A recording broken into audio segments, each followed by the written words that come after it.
Hello and welcome back. About 3 weeks ago, I published a short video showing my thoughts around designing a model railway.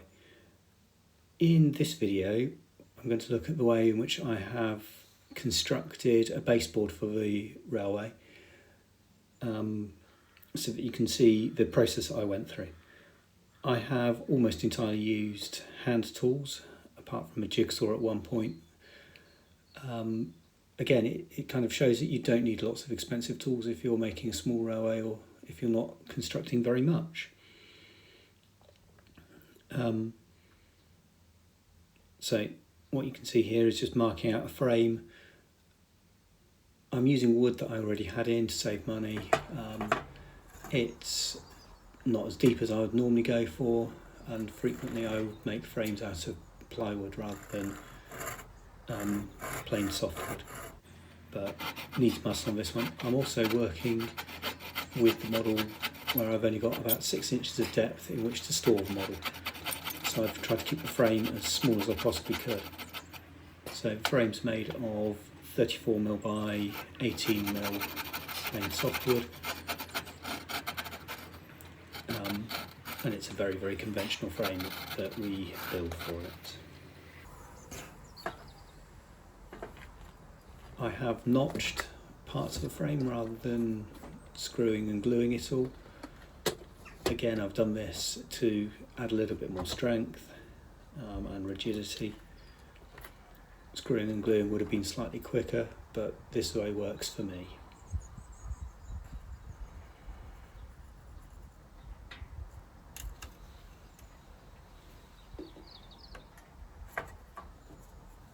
I couldn't claim to be the best joiner going, but hopefully what I'm showing you is demonstrating that it's a fairly accessible skill. So to cut the little notches, it was simply a case of just cut down with a handsaw and then got the chisel out, dug in on both sides to ensure that I didn't split out more than I wanted to, and then took out to the level that I needed.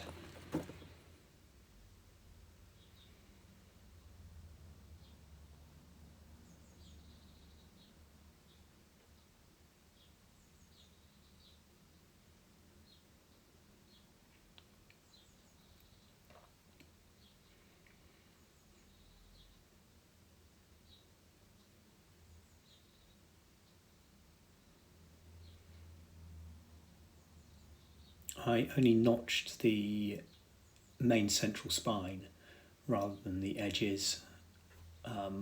Partly this was to ensure I had enough wood. I wanted to make the frame just fractionally wider than the board that I already was going to be using, to ensure that I could get a little bit more depth of scenery in. And there we have a fairly conventional framework. Later on I did add the edges.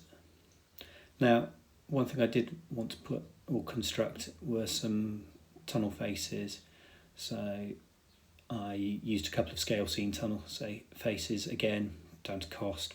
Once you bought them, you print them and just they're there for yourself. They're ones which I'd already bought for use on a different layout. And now we get on to the cutting of the baseboard. Now, because this was a layout which I'd already been using, I didn't remove the track. It's not something I generally do. I'd normally not to cut it without the track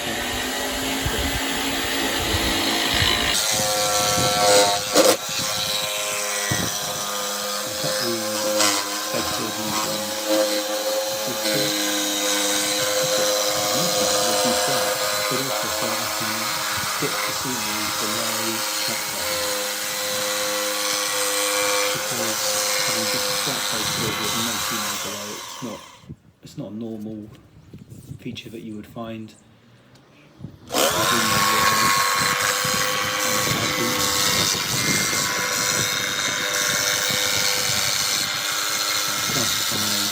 removing sections from the edge. And then I removed the existing wiring, not totally, just enough so that I could cut further. It was only stapled on to the board to keep it neater and keep it safe. So I just prized the staples up.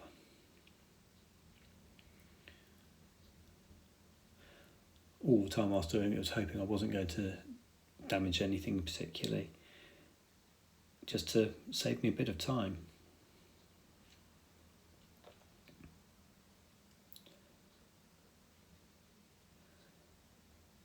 And once the wiring was all removed, it was just a case of undo a couple of screws and I could remove the faceplate where I've got the wiring connector attached. With all the layouts I make, I always put a wiring connector on. It keeps things neater, but it also allows me to quickly swap between multiple controllers. So if I want to run DCC, that's nice and easy, but if I want to run DC, again, really easy as well. So long as I have a standard connector attached to those controllers, something that I always make sure I have.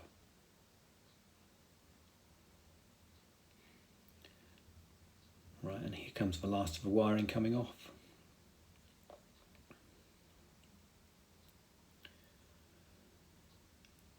There's no fancy bits of wiring on this test track. It's all live all the time. It just enables me to ensure that I can run trains without having to worry, is it a section switched in or switched out? And if I run DCC, well, I can just park one in the loop for the time when I want to run another one.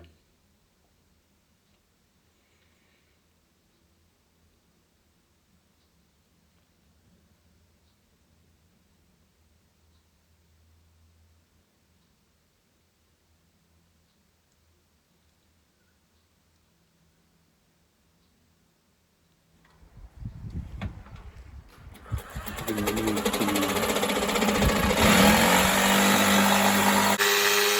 board bits and back to the ship.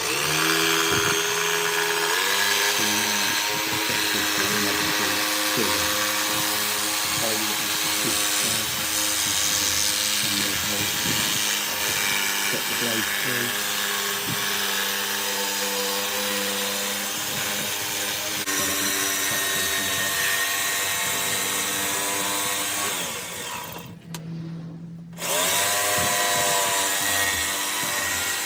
I've left a slightly wider area at one end. I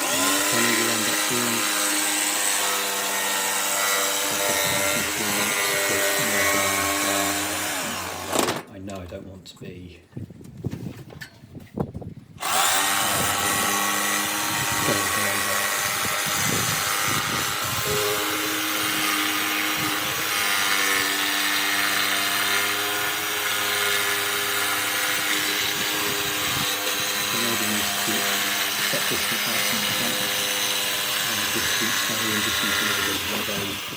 Lego gear and stuck a pencil in the middle so I could just wheel it along and run it along the edge of the track, and it drew a line at a set spacing. Again, it didn't need any fancy tools for doing it.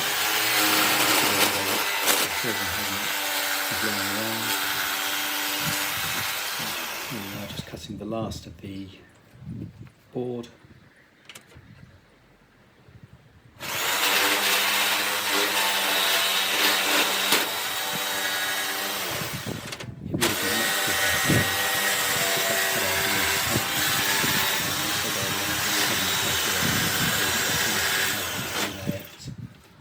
Because the was working well before I started.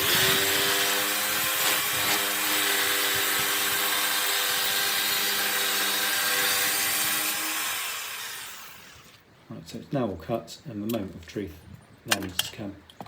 Have I made any miscalculations? Does it fit on the board, on the frame I've created? Not shown on the video, I did sand the edges just to make it so I wasn't as likely to get splinters, because we all know what that's like, don't we? Right, and there we are. I've laid the frame on the board. I then cut some razors because on my main layout I have a ruling gradient of about 30 to 1 in 50. Because I've got that, I want to make sure that any locos I have are able to pull successfully on that, and why not use it on the test track as well. So again, I've got a ruling gradient of 1 in 50. On the plan that I created, I showed a river. So using part of the offcuts, I've created a riverbed already. This needed to be the first thing to go on so that I could screw it in place, and then I can put the main track over the top, so I then know where the bridges will be.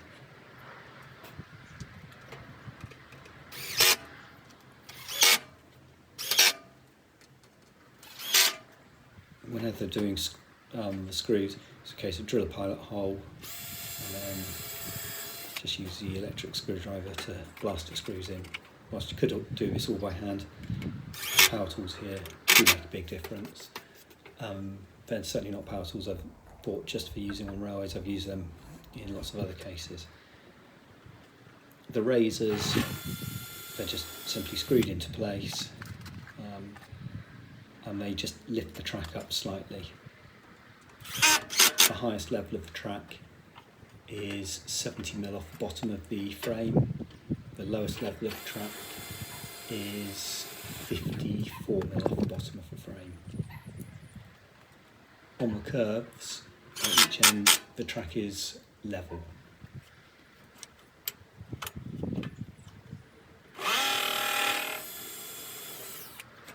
Whilst some of the curves on my main layout do have gradients on, they're much shallower curves, and I'm well aware that going around a curve on a gradient adds extra drag, so it wouldn't be a necessary test here.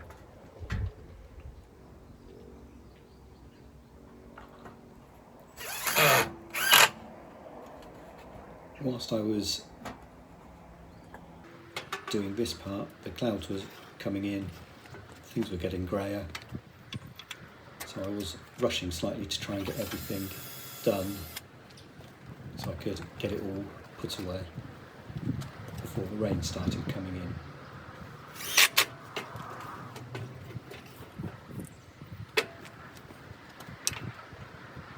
The last razor going on now.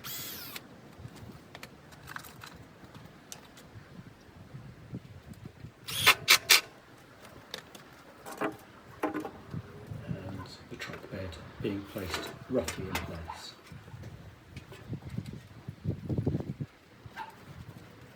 As can be seen in a moment, the track it's not screwed down yet, but later on I went to screw it down. You could see the rain spots just showing, hence why I wanted to be nice and quick getting things done, because it did start raining and I didn't want the baseboard to get wet.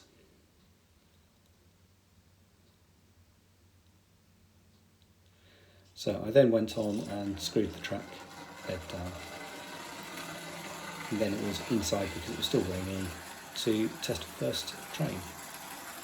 I picked a train that I know is a relatively poor hauler to make sure that the gradients were okay.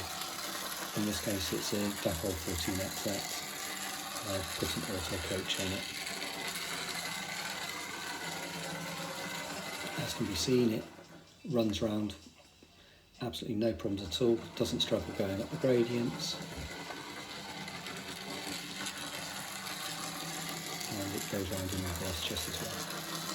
I've placed the tunnel mouths and the bridge in place just so I could get an idea of what the layout would look like with those elements in the future. And who doesn't like a bit of playing?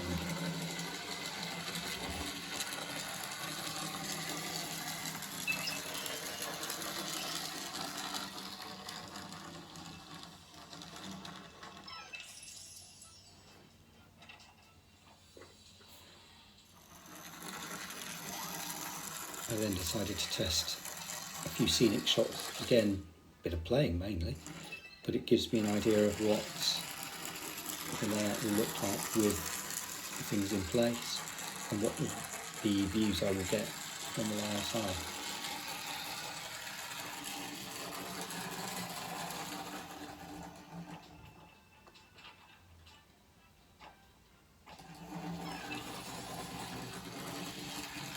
I may try test it in both directions.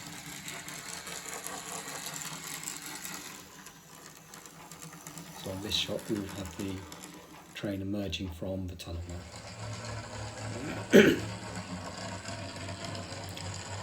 I also tested the same 14XX with a short goods train, in this case 8 wagons, a mixture of Graham Farish and Pico, and a couple of kit built ones, and a breakdown on the rear.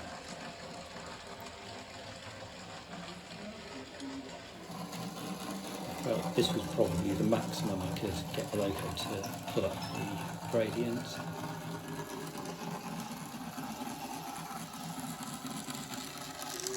But as I said earlier, it's not the strongest loco going, so I'm pretty pleased with what it's doing there. There was a very slight amount of slippage as it traversed one of the points, but in the main it worked beautifully.